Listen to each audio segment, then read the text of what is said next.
Pag-videoan mo ako. Sunugin mo yan. Gawin mo pang lahat.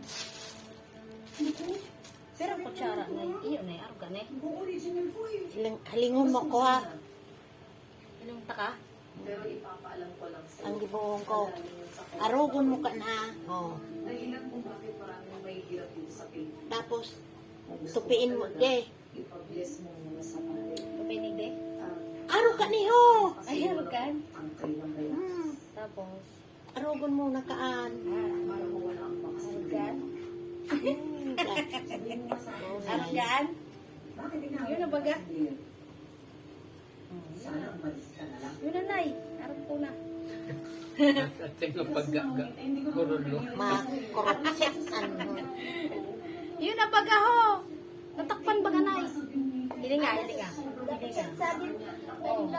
Ay, ang baga, oh. Oh. Diba? Gigi, Ano, ganito, diba? Oh. don't let your emotions run away. Yun na. Nay. Remember, May nababag na labot. Oh, wala man labot, mother. Layo. talagang hindi mo siya dapat awayin. Wala man bagang labot. Sorry po. Lagi na lang ako nakakawa. Yung kutsara na. Tita, di ba natin? Nagirong ka na. Ay, araw ka. Sabi ko na yun, Saradet. At kung siya may iwasan dahil ang ginawa mo yun, iisipin niya na may tinatago ka.